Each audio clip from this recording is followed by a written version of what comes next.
qui en toute chose fait jaillir la vie, nous nous rappelons la bonne nouvelle de l'Évangile.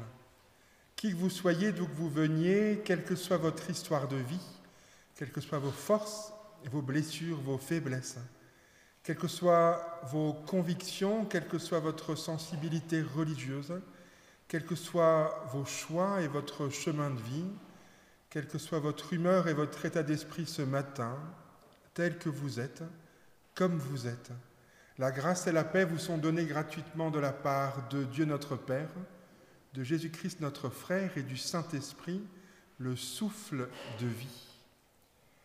Le Seigneur nous accueille, le Seigneur nous rassemble, chantons son nom. C'est ce que je vous invite à faire avec le psaume 34 dans ta maison je suis... 84, merci de suivre, ça c'est chouette. Dans le psaume 84, dans ta maison je suis heureux. Il y aura des strophes qui seront affichées et pour les personnes qui ont un recueil entre les mains, c'est les strophes 1, 2 et 4. Et si vous le pouvez, vous êtes invités à chanter debout.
Nous voici ce matin lourd de toutes ces images de guerre, tenté de rester sous la couette, loin du tracas des armes, relayé par la télévision, la presse, Internet ou la radio, et se réfugier dans un monde de bisounours que l'on souhaiterait sans souci, un monde où tout va bien dans le meilleur des mondes.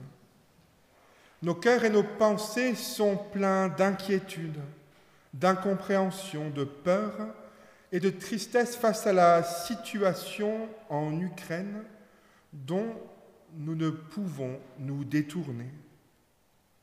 Vous l'avez peut-être déjà remarqué, à l'entrée de ce temple, un bouquet entre branches nues, fil de fer barbelé et fleurs, ainsi qu'une bougie allumée sur fond de drapeau ukrainien, matérialise visuellement notre prière.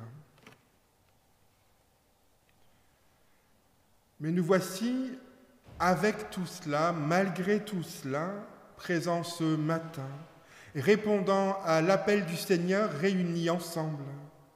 Avec tout ce que nous portons, descendons maintenant dans notre chambre intérieure, dans le silence du cœur, là où Dieu ouvre nos oreilles, nous rend libres et nous fortifie pour le service du monde.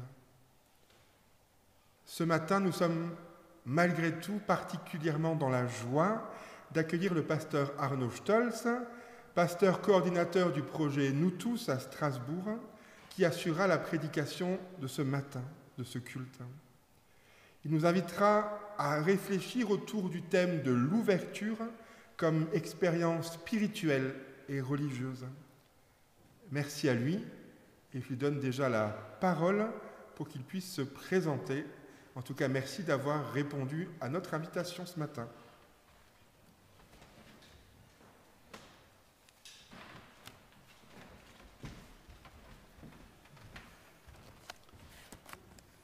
Merci Jean-Sébastien, merci à vous, la Dynamique mulhousienne, de m'avoir invité pour vous parler de ce projet dans lequel je suis investi, dans lequel je suis engagé. Ce projet s'appelle Nous tous, et il dit quelque chose de ce projet. C'est un projet d'ouverture de l'église Saint-Pierre-le-Vieux à Strasbourg à toutes et à tous. Et donc j'ai pensé que ça vous intéresserait peut-être de voir quelques images déjà de l'église pour voir de quoi et de quel endroit nous parlons.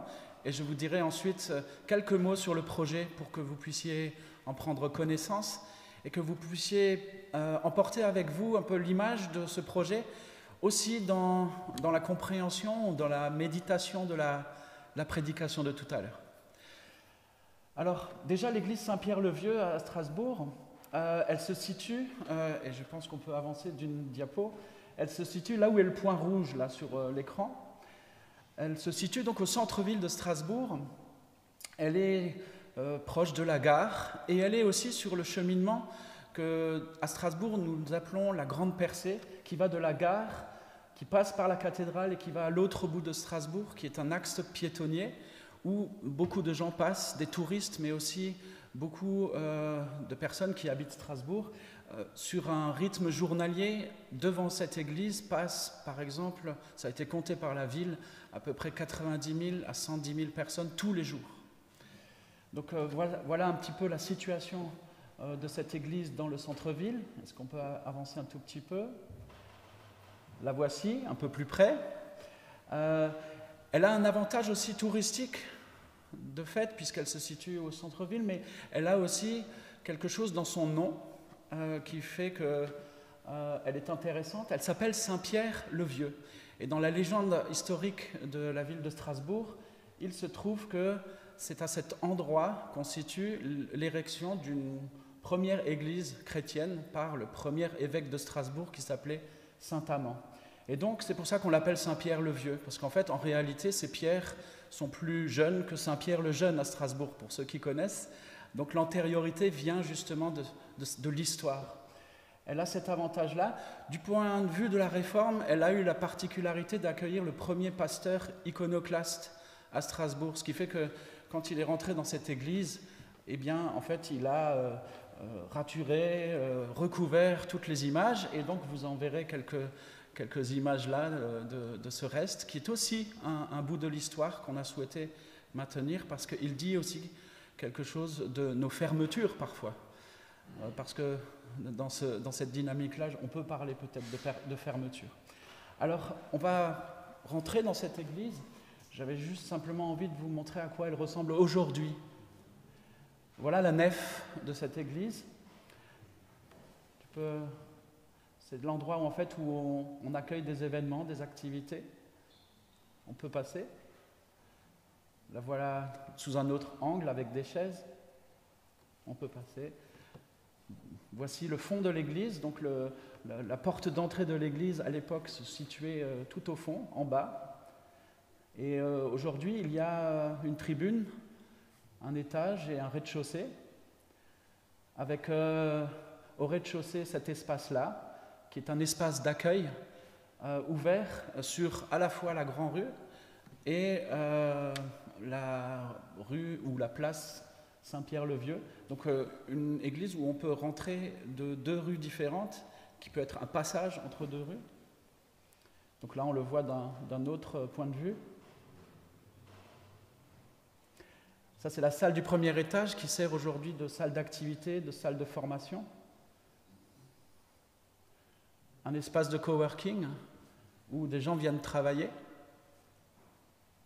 Et le complément de l'espace de coworking, qui est un peu plus un espace convivial ou de réunion pour ces personnes qui viennent travailler dans le coworking. Alors on peut rester un petit peu sur, sur cette diapo, non, sur celle-ci, voilà. Comment ça se passe concrètement ce projet et quel est-il? En 2012, l'UEPAL décide que dans l'église Saint-Pierre-le-Vieux, la communauté paroissiale n'est plus assez importante pour pouvoir continuer sur le mode traditionnel.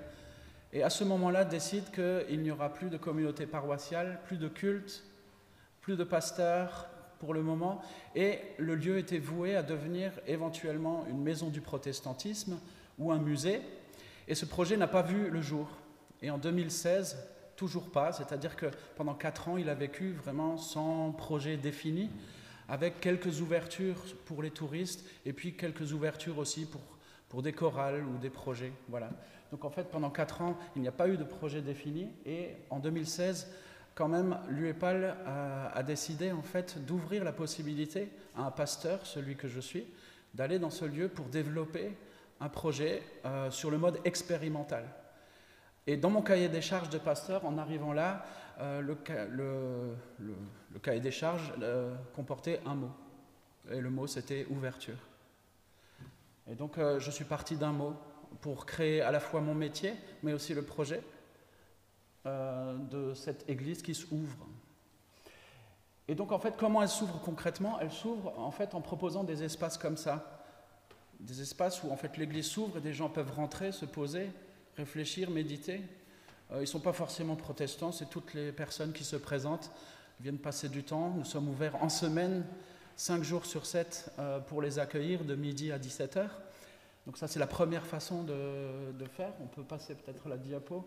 Voilà. Nous accueillons aussi une dynamique qui est une dynamique de projet et d'une manière particulière parce qu'en fait, nous ne programmons rien. Ce n'est pas nous qui choisissons qui vient.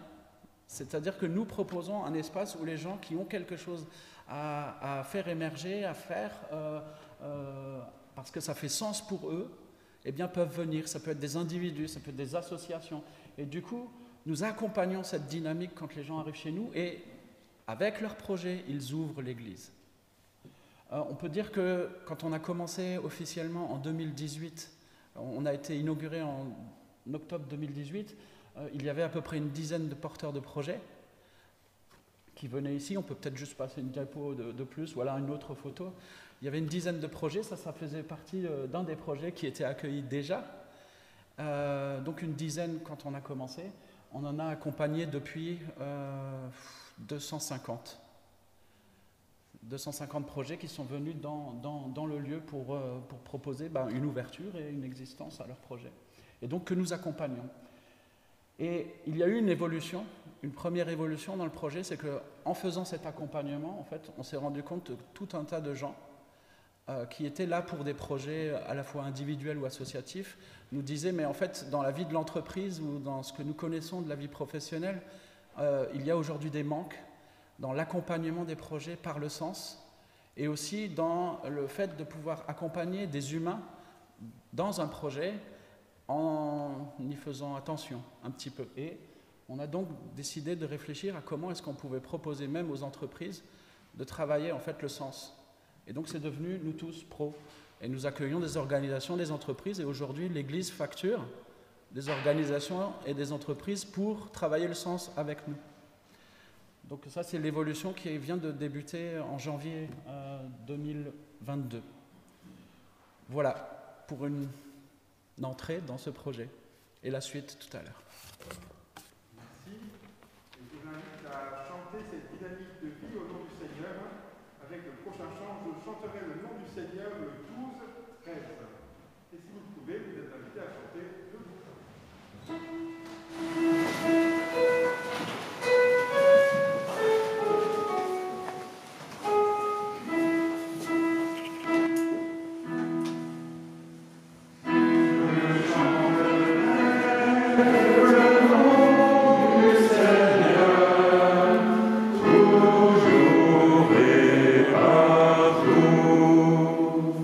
Oui, je veux jouer, je veux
tenons-nous devant Dieu en vérité.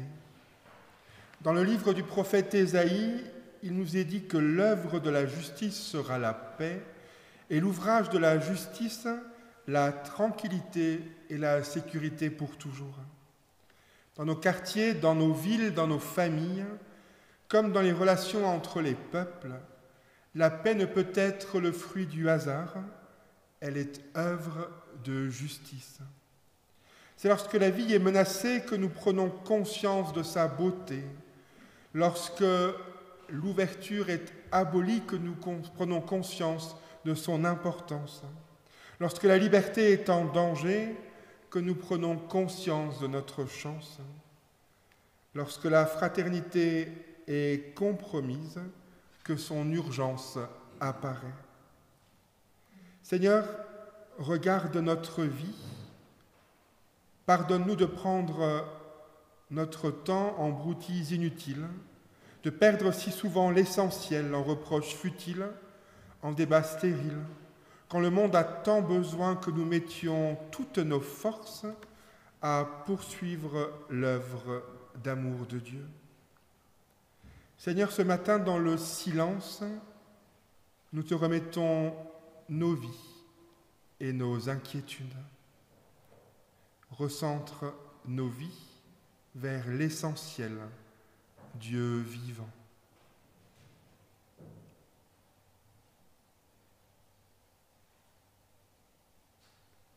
Seigneur, si tu cherches, si nous cherchons ta présence, toi notre Dieu, de tout ton cœur et de toute ton âme, oui Seigneur, si nous te cherchons avec toute notre vie, nous te trouverons. Dans la détresse, quand toute notre vie semblerait être remise en question, dans la suite des temps, nous reviendrons vers toi.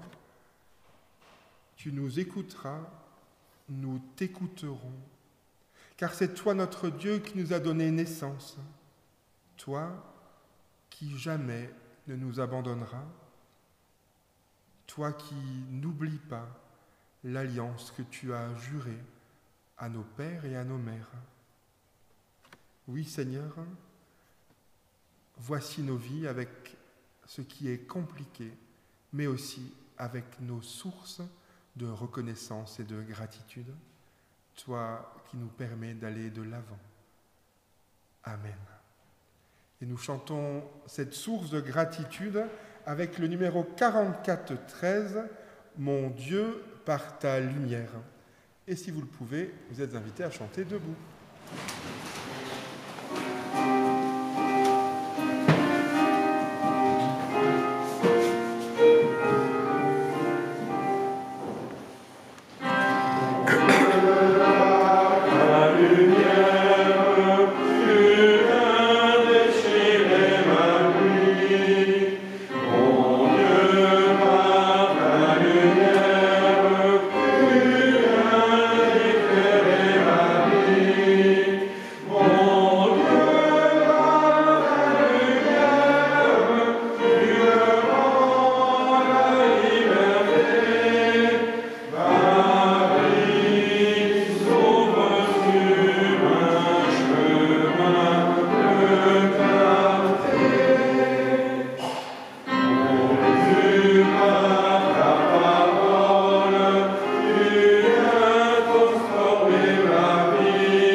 être à l'écoute des Écritures pour ce dimanche.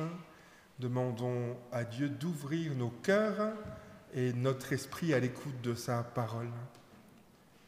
Seigneur, aujourd'hui encore, nous te prions pour que les mots de la Bible, les imprimés de la Bible deviennent pour nous une parole vivante et vivifiante. Viens, change nos cœurs et mets ton esprit en nous. Amen.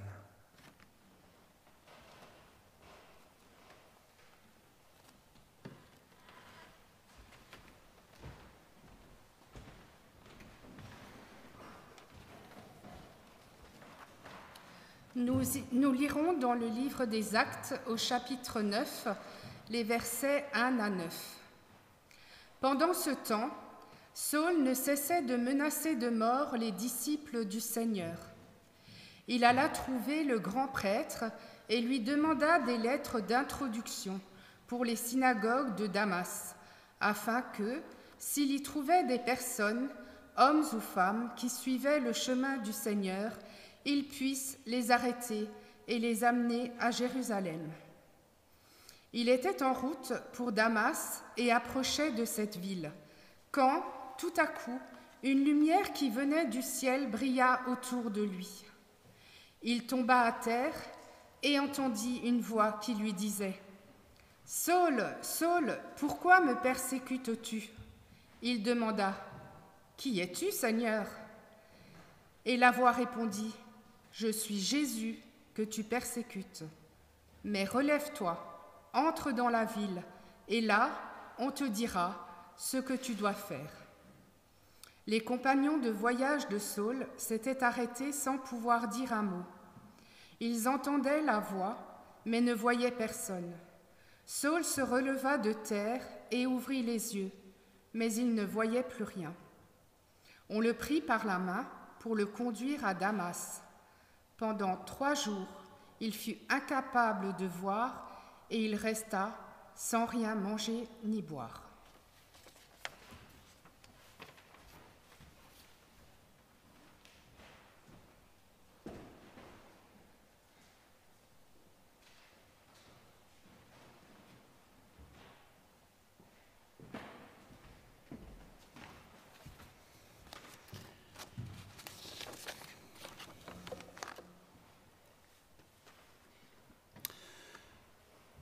Je vous ai parlé tout à l'heure du projet Nous tous comme d'une expérience d'ouverture d'une église à Strasbourg. Ce lieu qui, depuis 2018, s'est ouvert à toutes et à tous.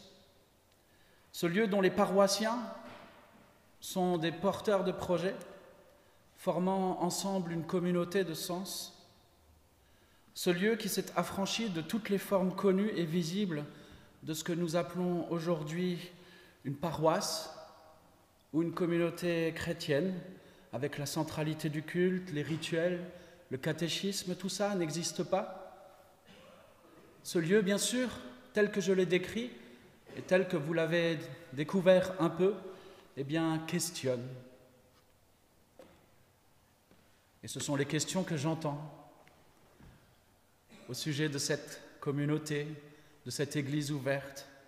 Est-ce encore une église ? Porte-t-elle encore un témoignage chrétien ? Fait-on encore progresser ici le royaume de Dieu ? Vaut-il encore la peine, en temps de crise des vocations, d'y envoyer un pasteur ? Mon avis, c'est que toutes ces questions sont légitimes. Elles mériteraient d'être débattues les unes après les autres. Et nous aurions alors, si on nous posait la question à nous, chacun, chacune, un avis très personnel et sûrement très déterminé à partager sur l'ensemble de ces aspects. Mais ce que je vais vous inviter à faire ce matin, c'est à envisager le bienfait que constitue la possibilité pour une paroisse de se développer selon un modèle radicalement différent de celui que nous connaissons habituellement. Et ceci au milieu de toutes celles qui continuent, à juste titre, à se développer de manière plus traditionnelle. Car dans mon esprit, ce que nous vivons dans ce projet n'est pas opposé avec le reste de ce qui se vit en Église.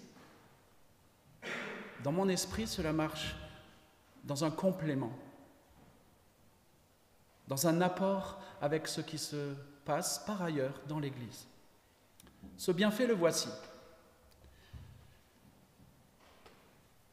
Par son existence même, par sa singularité, par sa marginalité, cette paroisse crée un espace qui permet à toutes les autres de se reposer la question du sens, de ce qu'elles font elles, de ce qu'elles vivent elles.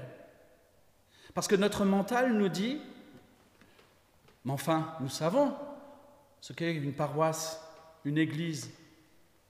Et tout à coup, voici qu'on nous parle de, moi, ce que j'ai appelé un osni, un objet spirituel non identifié, qui prétend être une paroisse et une église aussi. Et de fait, pour notre mental, ça, c'est pas possible. Parce que pour notre mental, c'est soit l'un, soit l'autre. On sait quand même ce que c'est qu'une église, non ? Mais si ce matin nous faisions l'expérience de nous ouvrir un peu à une idée totalement saugrenue, à savoir qu'une paroisse ou une église, cela pourrait être à la fois comme ceci et comme cela. Alors nous serions amenés à réfléchir à nouveau frais ce grand mystère. Comment ? À partir d'une même source, qui est Dieu et son œuvre parmi nous, qui est Jésus-Christ et son œuvre parmi nous, obtient-on des réalités aussi différentes ? Et du coup, les questions qui s'enchaînent. Qu'est-ce que la foi dans ce cas-là ? Qu'est-ce que la spiritualité ? Qu'est-ce que la religion ? Toutes ces questions valent bien sûr la peine d'être abordées dans un temps où les dimensions de la foi, de la spiritualité, de la religion sont en tout cas sous nos latitudes fortement chahutées. Et je pense que vous faites l'expérience à Mulhouse comme nous la faisons à Strasbourg. Et force est de constater que face à tous ces chamboulements, les adaptations des croyants, quand nous observons ce qui se passe, ne vont pas toujours dans le sens de l'ouverture. Nous assistons en effet de nos jours à beaucoup de raidissements et de rétrécissements dans ces domaines. Il faut dire que l'époque elle-même est propice à cela, une époque propice à la construction de murs, de barrières, de séparation, de communautés excluantes. Notre monde est propice pour ça aujourd'hui. J'ai été sensibilisé à ça parce que dans mon parcours, j'ai fait 22 ans de prison et des séparations et des murs et des exclusions, eh bien j'en ai vu. Et je peux observer que dans notre société, c'est comme ça que nous fonctionnons. Et je peux observer que parfois même dans l'Église, c'est comme ça que nous fonctionnons. Alors il m'a semblé que le récit de conversion de Saul, que nous avons entendu tout à l'heure, pouvait nous conduire à méditer ce matin à ce sujet. Alors qui est Saul, dont on a entendu parler ? Et que représente-t-il ? Saul est juif et citoyen romain, un homme érudit et formé théologiquement. Quand il s'agit de foi, de spiritualité, de religion, il fait partie de ce milieu autorisé qui peut se permettre d'interpréter et de formuler son avis autorisé. Saul est également un bon paroissien, un croyant zélé qui n'hésite pas à s'engager radicalement au service de ce qu'il croit être juste et la vérité. Et la radicalité de Saul va jusqu'à la persécution de celles et de ceux qui ne croient pas comme lui. Il représente dans notre texte l'humain qui a une foi, une spiritualité, une religion. L'humain qui sait tout de la foi, de la spiritualité, de la religion. L'humain qui agit le plus souvent, pour ne pas dire toujours, en cohérence avec sa foi, sa spiritualité, sa religion. Et c'est plein de toutes ces certitudes que Saul, dans notre texte, se dirige vers Damas pour y débusquer au sein des synagogues, si possible encore quelques déviants, des chrétiens qui n'étaient pas encore en dehors des synagogues. Mais voilà, sur la route de Damas, Saul va vivre une expérience étonnante, une expérience que nous pourrions qualifier de mystique. Tout à coup, une grande lumière venant du ciel l'environne. Saul tombe à terre et une voix s'adresse à lui. Et il est écrit dans notre texte que cette voix est celle de Jésus. Saul, Saul, pourquoi me persécutes-tu ? Ceux qui accompagnent Saul entendent bien des voix, mais ils ne voient personne. Saul est invité à se relever et à se laisser guider jusque Damas, et c'est à ce moment-là que notre texte raconte quelque chose de vraiment étonnant. Tellement étonnant et dérangeant que toutes les traductions françaises, y compris celles que nous venons d'entendre, ont à cet endroit pris beaucoup de liberté avec le texte original, en grec. Le texte grec ne dit pas que Saul, à ce moment-là, s'est levé, qu'il a ouvert les yeux et qu'il ne voyait rien. Ce n'est pas ce qui est écrit. Et pourtant, vous pourrez chercher dans toutes les Bibles françaises, c'est comme ça que c'est écrit.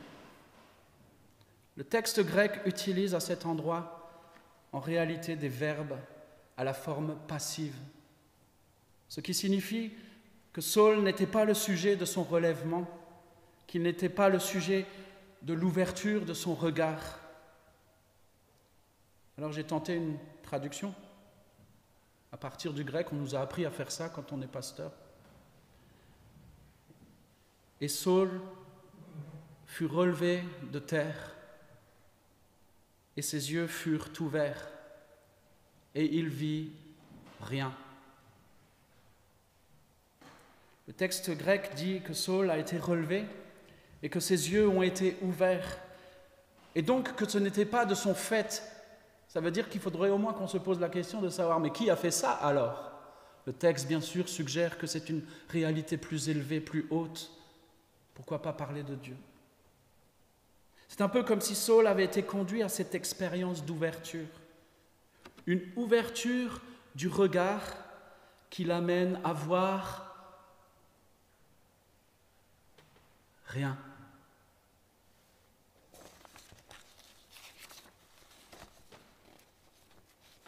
Les traductions françaises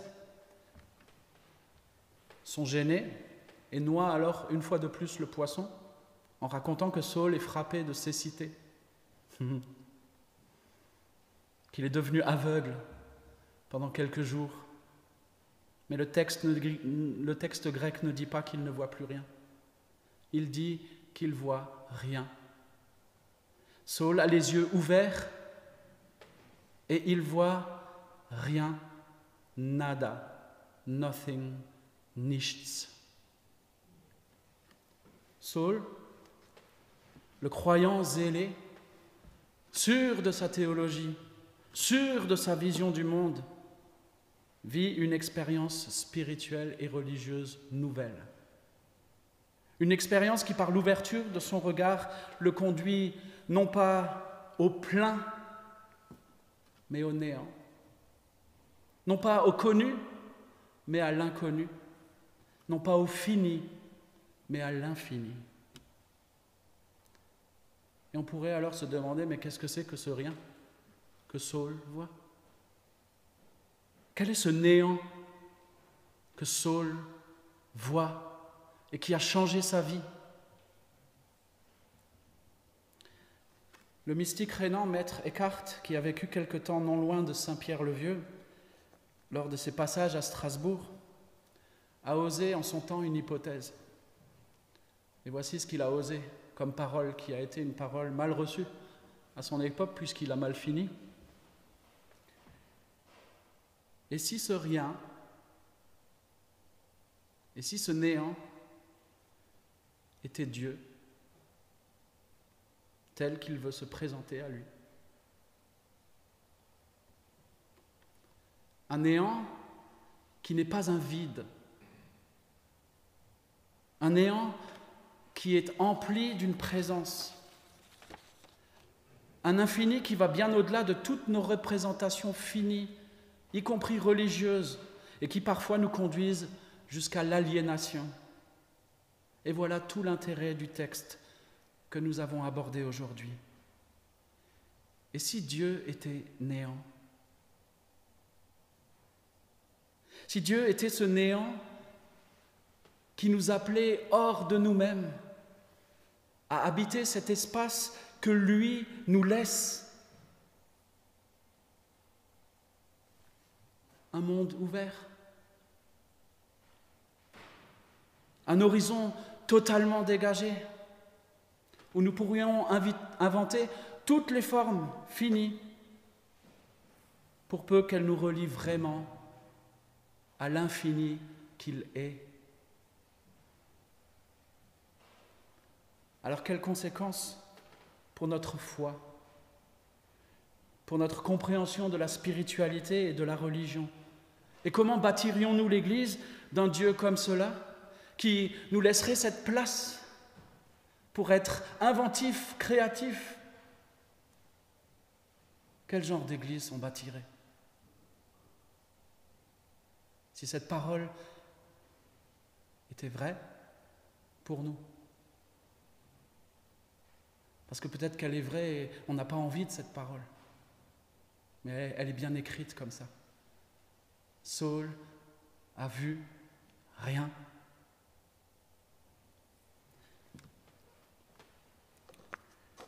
Alors comment bâtirions-nous l'Église d'un Dieu comme cela? En nous raidissant? En nous refermant? En préservant ou en construisant des forteresses? Ou alors en entrant dans une expérience d'ouverture, au cœur d'un monde qui n'a vraiment pas besoin de nous actuellement pour cultiver la fermeture et l'exclusion? Et bien sûr, ma conviction, vous l'avez entendu, puisque je défends un tel projet, l'existence réelle d'un tel projet et qui permet cette ouverture. Bien sûr, ma conviction est que Dieu nous appelle aujourd'hui, comme du temps de Saul, à entrer dans une expérience d'ouverture, à la fois de nous-mêmes, mais de nos relations avec les autres et avec celui qui est plus grand que nous, plus subtil que nous, plus aimant que nous.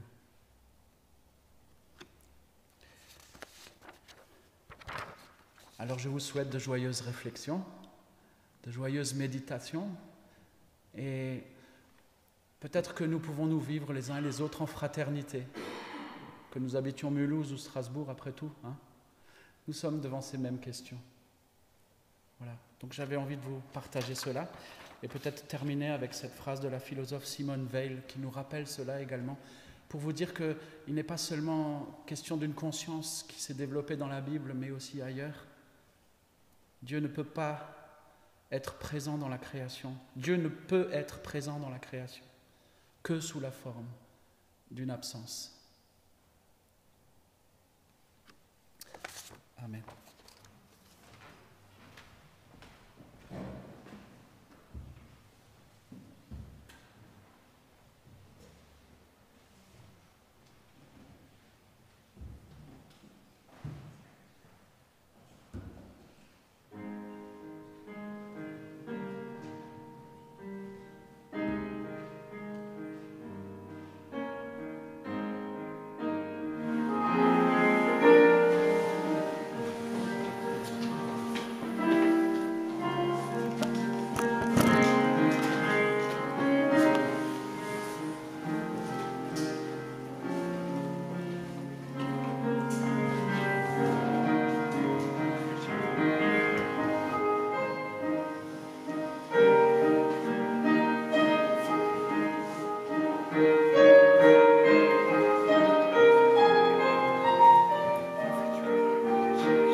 Je vous invite à chanter le numéro 3501, Viens Saint-Esprit, Dieu créateur.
C'est avec Dom Helder Camara que je vous propose de confesser notre foi ce matin.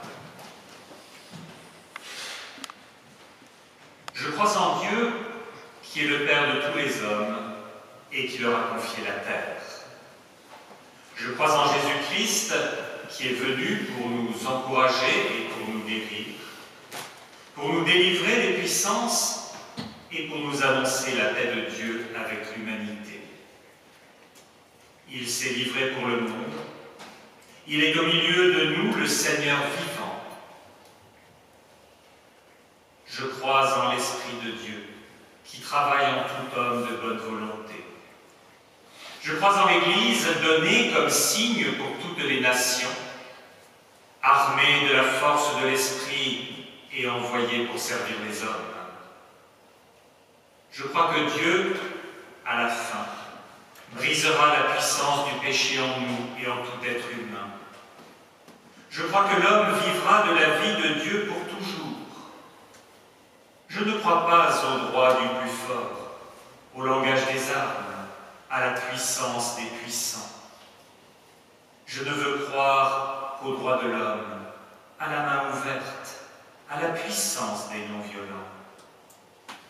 Je ne crois pas à la race ou à la richesse, aux privilèges, à l'ordre établi.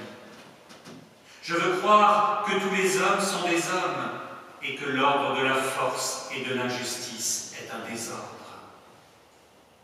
Je ne croirais pas que je n'ai pas à m'occuper de ceux qui arrivent loin d'ici. Je veux croire que le monde entier est ma maison et que tous moissonnent ce que tous ont semé. Je ne croirais pas que je puisse là-bas combattre l'oppression si je tolère ici l'injustice. Je veux croire que le droit est un, ici et là, et que je ne suis pas libre tant qu'un seul homme est esclave. Je ne croirais pas que la guerre et la faim sont inévitables et la paix inaccessible.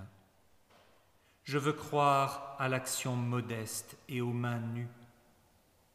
Je ne croirais pas que toute peine est vaine. Je ne croirais pas que le rêve de l'homme restera un rêve et que la mort sera la fin. Mais j'ose croire, toujours et malgré tout, à l'homme nouveau. J'ose croire au rêve de Dieu lui-même, un ciel nouveau et une terre nouvelle où la justice habitera. Amen.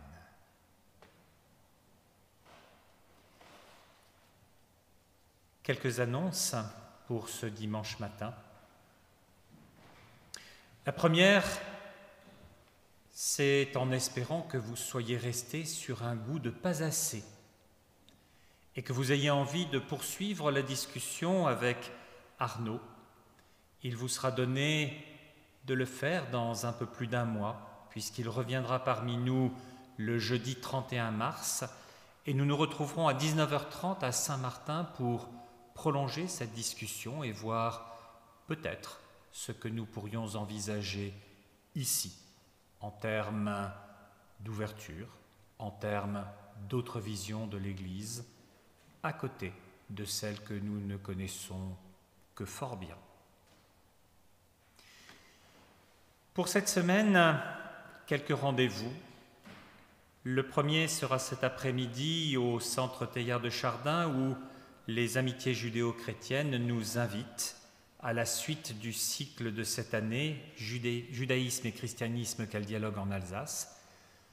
3 intervenants sont prévus cet après-midi à partir de 14h. Tout d'abord Jean-François Covard qui proposera une approche historique, la synagogue aux yeux bandés, l'antijudaïsme en Alsace. Avec ensuite Françoise Kuflik-Weil, le destin tragique d'un juif d'Alsace. Et pour terminer, Philippe Ichter, pour un contexte favorisant l'interreligieux. N'oubliez pas de venir avec votre porte-monnaie puisqu'il y a une contribution financière qui est demandée.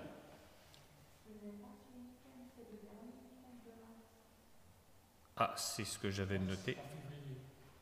Bon, alors, vous le notez, mais dans un mois. C'est ce que j'avais noté, c'est ce qui était noté dans le ralliement, mais c'est peut-être une erreur, effectivement. Donc, dans ce cas-là, le premier rendez-vous de la semaine, c'est jeudi, avec la suite de notre étude biblique sur les grands thèmes de la Bible, et en ce moment, nous sommes dans les fêtes juives. Jeudi, 19h30, Saint-Martin.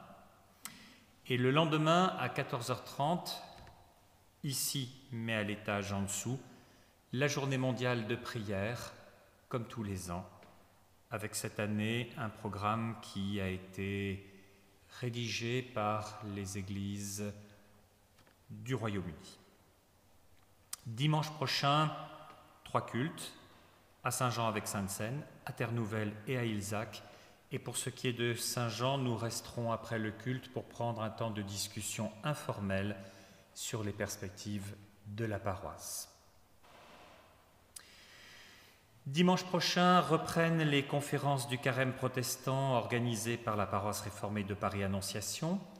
Le cycle 2022 a été confié à Arnaud Van de Ville, qui est pasteur de l'Église protestante unie à Gap, autour du thème « Dieu à l'épreuve de la vie quotidienne », donc se nourrir, cultiver, s'identifier sur Internet, se parer, trier et rejeter, vivre avec son prochain, Les conférences sont diffusées sur France Culture chaque dimanche du 6 mars au 10 avril à 16h et elles sont disponibles dans la semaine qui suit en podcast sur le site.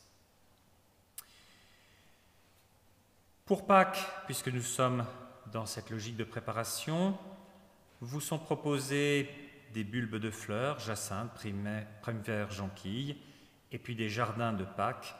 Renseignez-vous auprès d'Isabelle ou, si vous préférez quelque chose de plus formel, auprès de Jean-Sébastien.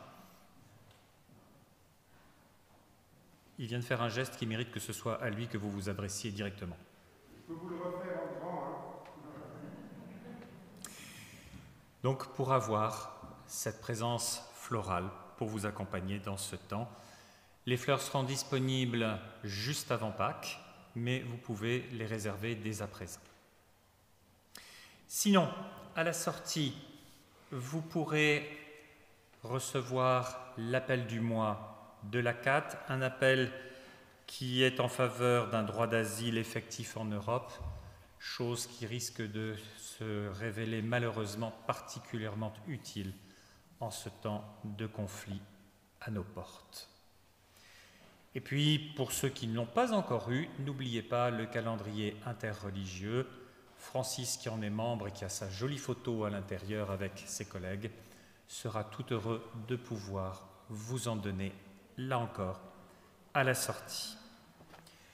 Sortie où sera recueillie l'offrande de ce dimanche, comme toujours depuis le début de la pandémie.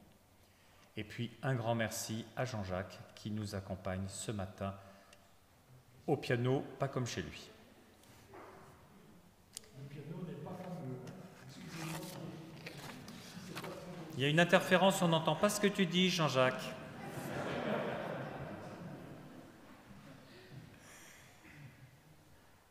Revenons à la prière. Seigneur Dieu, nous osons ce matin encore nous présenter devant toi pour te prier de prendre soin de tes enfants. Ne nous laisse pas tranquilles jusqu'à ce que nous ayons trouvé en toi le repos. Combat contre nous et pour nous jusqu'à ce que ta paix pénètre en nous. Inspire nos pensées, nos paroles, nos comportements dans les rapports que nous avons les uns avec les autres. Sans toi, nous ne pouvons rien, mais avec toi et à ton service, nous pouvons tout. Sois présent et agis au milieu de nous, dans nos familles, dans nos communautés, nos villes et nos pays. Assiste les malades et les mourants, secours les pauvres et les opprimés, accompagne les abandonnés et les désespérés. Sois avec ceux qui gouvernent ou dirigent, ceux qui disposent des instruments du pouvoir ou forment l'opinion publique. Que l'amour que tu inspires aille à l'encontre de la haine.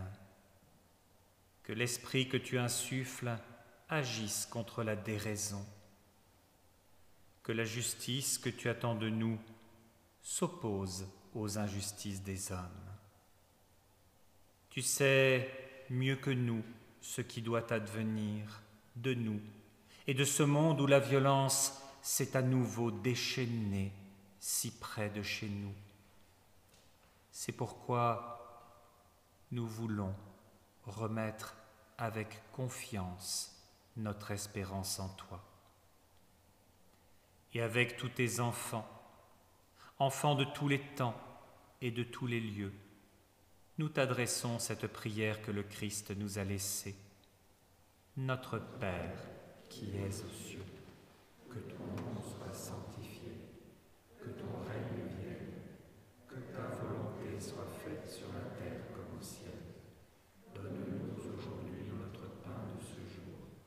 Pardonne-nous nos offenses, comme nous pardonnons aussi à ceux qui nous ont offensés.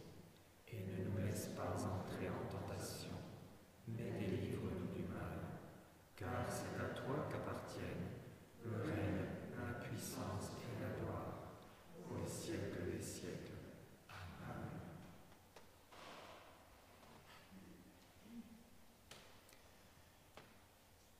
Prenons le dernier chant de ce dimanche matin, le 62-84. Seigneur, garde-nous.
Seigneur, vivez unis à lui. Soyez enracinés en lui et construisez toute votre vie sur lui. Soyez toujours plus fermes dans la foi, conformément à l'enseignement que vous avez reçu, et soyez pleins de reconnaissance. Que Dieu, Père qui nous a créés selon son image, nous fasse grandir dans sa ressemblance.